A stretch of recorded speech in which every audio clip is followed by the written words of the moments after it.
Oi pessoal, nesse vídeo a gente vai começar a abordar os conteúdos da disciplina de cálculo N3, que trata de integrais múltiplas, integrais de linha e integrais de superfície, começando por integrais múltiplas, né?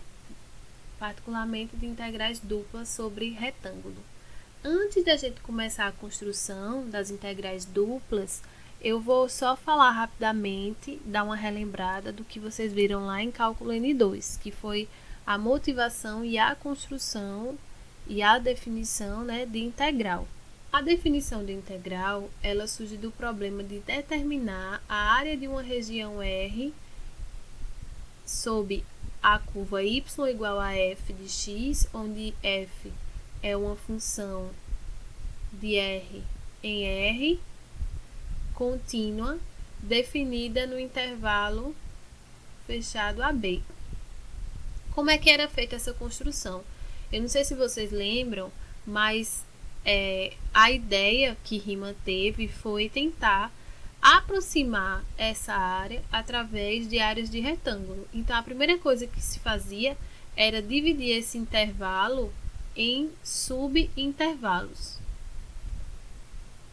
Aqui eu vou fazer só até x4. Então, eu escolhia A igual a x0, x1, x2, x3 e x4. Dentro de cada subintervalinho desse, eu escolhia um valor. Por exemplo, x1 estrela, aqui x2 asterisco, x3 asterisco e aqui x4 asterisco. A partir de cada um desses valores escolhidos, a gente definia a altura de cada retângulo, tá? Então, aqui, por exemplo, é o f de x1 asterisco, que essa é a altura desse meu primeiro retângulo aqui. Esse x2 que eu escolhi seria a altura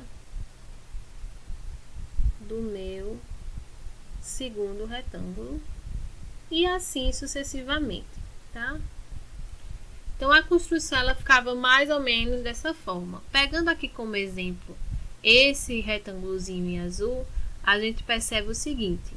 Se eu quero fazer a área desse retângulo Rzinho, vou botar aqui como sendo R2, já que ele está no segundo subintervalo, ele é dado pelo quê?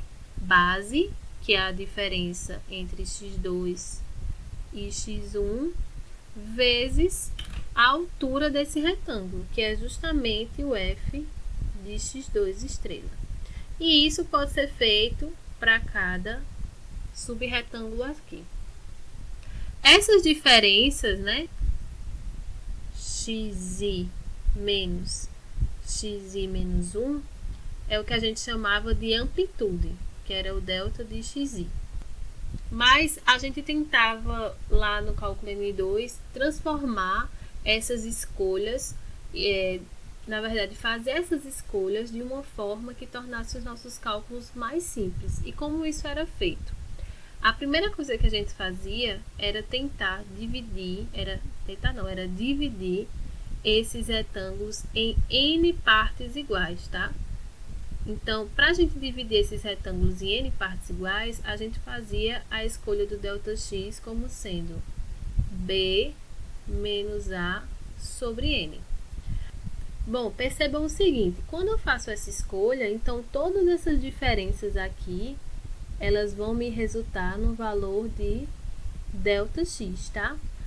Sendo assim, eu vou ter que o meu x0 é o A, o meu x1 é A mais ΔX, o meu x2, vou partir de A, vou andar ΔX, ΔX, então vai ser A mais 2 vezes ΔX, e por aí vai, até eu passar por um xi qualquer, que vai ser A mais I ΔX, até chegar em xn, que é A mais N ΔX, que vai ter que dar o B, tá? Uma outra escolha que a gente fazia era em relação a esse representante. Existiam em geral, 3 escolhas possíveis. Ou você pegava o ponto inicial do intervalo, o ponto final, mas também tem a regra do ponto médio, tá? Aqui eu vou deixar como sendo esse pontinho aqui do final. Então, todas essas coisinhas aqui, ó, eu vou considerar o f de x e asterisco como sendo sempre o extremo direito do meu intervalo, tá? O f de xi, ou seja, o f de a mais i delta x, tá? Com isso, o que é que a gente tem? A gente tem o seguinte, se eu chamo isso aqui de R1, aqui de R2, R3 e por aí vai, a área de cada RI dá justamente a altura aqui, que é o f de xi, vezes o tamanho da base, que é ΔX. Então, se eu quero fazer a soma dessas áreas, que a gente chamava de soma de Riemann, isso era justamente o somatório de igual a 1 até n de f de xi ΔX. Aí, a gente tinha o seguinte. Ora, se eu quero que essa área, essa soma dessas áreas desses retângulos me dê uma aproximação boa para a área que eu estou buscando, o que é que eu tenho que fazer? Aí vocês aprenderam lá no cálculo N2 que o que a gente tinha que fazer era diminuir essa amplitude, fazer ela tender a zero. Para fazer ela tender a zero, de acordo com a nossa escolha, eu tenho que fazer o n tender a mais infinito. E isso, sempre que o limite existia, foi o que a gente definiu como sendo a integral de a até b de f de x dx. Certo? Essa foi a definição que vocês viram lá no cálculo N2. Então, a integral nada mais é do que esse limite. Perceba que tem uma relação, né? Esse símbolo vem do somatório, o f vem do f de xi e o dx vem do ΔX, tá? Pronto. Dito isso, a motivação para a gente calcular a integral dupla não vai ser mais determinar área, mas sim volume.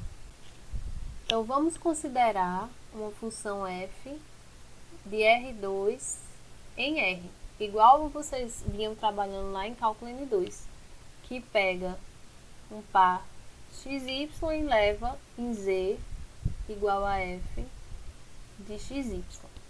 O objetivo da gente vai ser determinar, então, o nosso objetivo é determinar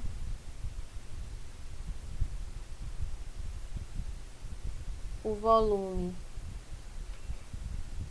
do sólido acima dessa região aqui, desse retângulo R, e está aqui abaixo do meu gráfico de Z, né? Que também vocês aprenderam a esboçar esse tipo de gráfico em N2, cálculo N2. Então, o que a gente vai fazer aqui é tentar pegar a ideia lá da integral da reta de f de R em R e transpor para cá. Só que agora a gente não vai tentar aproximar esse volume a partir de retângulos, mas a gente vai tentar aproximar esse volume a partir de paralelepípedos, ok? Como é que a gente começa? A gente começa particionando esse intervalo. Então, a gente vai pegar aqui o intervalo AB e vai dividir em algumas partes, com A sendo x0, aqui x1,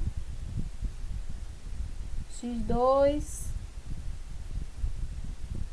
x3 e assim sucessivamente até chegar em xn. Mesma coisa a gente vai fazer para o intervalo em y, tá? Então, O C é meu y0, aqui vai ser meu y1, meu y2, até chegar em yn, tá?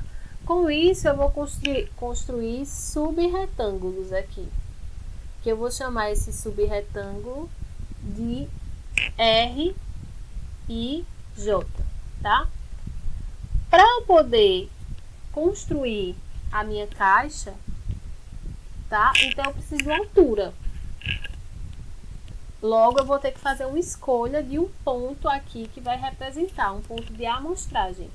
Se eu escolho aqui esse ponto, que eu vou chamar esse ponto aqui de X e estrela Y, J, estrela, eu venho, marco o valor de F lá em cima, e isso é o que vai me determinar a altura desse paralelepípedo que eu vou construir, tá? E aí eu construo isso aqui. Então, assim como lá na parte de integral, de f de r em r, a gente vai primeiro pensar como é que a gente vai fazer essas escolhas, de como vai dividir o intervalo, como é que a gente vai escolher qual vai ser a altura aqui dessa caixa. Então, a gente vai fazer uma coisa análoga. A primeira coisa é, a gente vai dividir esses intervalos em n partes iguais. Então, para isso, ΔX vai ser definido como sendo B menos A sobre M, e ΔY vai ser D menos C sobre N, tá? Então, eu vou dividir esse intervalo em M partes iguais e o intervalo CD em N partes iguais. E aí, com isso, esse meu retângulo aqui, R e J, vou desenhar aqui mais ou menos, esse meu retângulo R e J, ele vai ter um lado medindo ΔX e o outro medindo ΔY. Consequentemente, a área, que a gente vai chamar de ΔA, é base vezes altura, então é ΔX vezes ΔY. Para a gente escolher aqui essa altura dessa caixa, a gente vai sempre escolher como ponto de amostragem o ponto XI, Y, J, tá?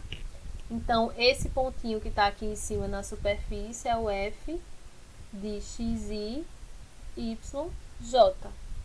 Então, daí a gente tira que quem é o volume de R e J.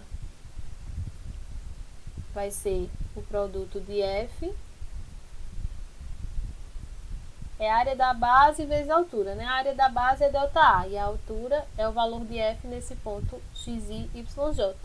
Então, o volume de cada retângulozinho vai ser dado por esse produto aqui. Aqui é ΔA, tá? ΔX vezes ΔY, que a gente chamou de ΔA. Então, aí a gente vai ter o volume desse retângulo aqui, dessa caixa aqui. Então, a gente vai fazer essas construções análogas para todos os outros retângulos que estão aparecendo aqui. E aí, o volume total vai ser aproximadamente o somatório desses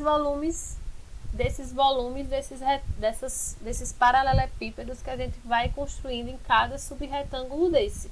Então, vai dar o somatório de I igual a 1 até M, do somatório de J igual a 1 até N, de F de X e J, XI, YJ, vezes ΔA. E aí, assim como lá no cálculo N1, para que essa aproximação ela seja boa o suficiente, o que é que a gente vai ter que fazer? A gente vai ter que diminuir a amplitude desse comprimento, a amplitude desses subintervalos, ΔX e ΔY.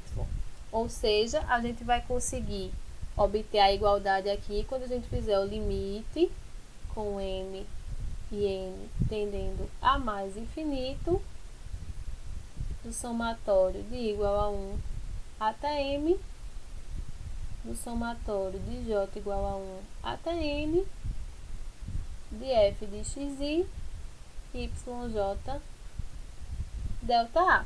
E é isso que a gente chama e define, caso o limite exista, da integral dupla sobre o retângulo R de f de xy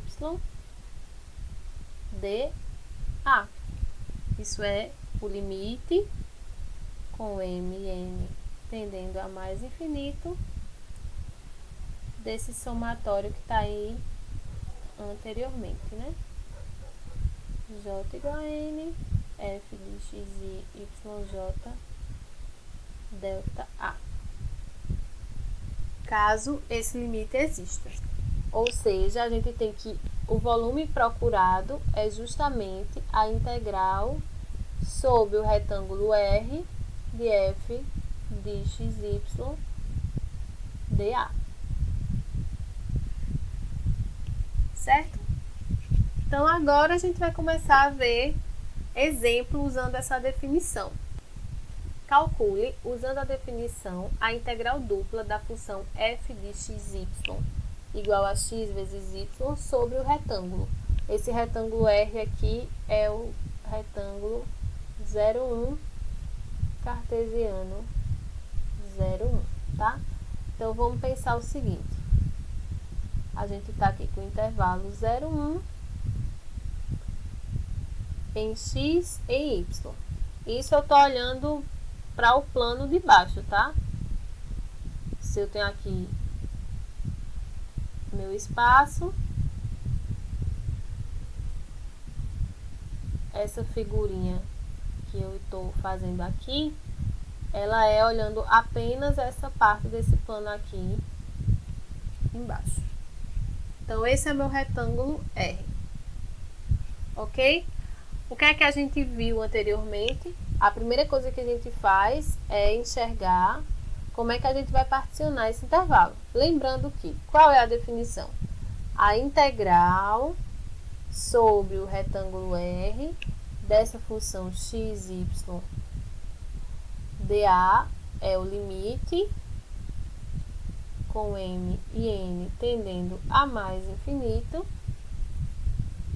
do somatório de igual a 1 até m, do somatório de j igual a 1 até n, de f de xy, yj,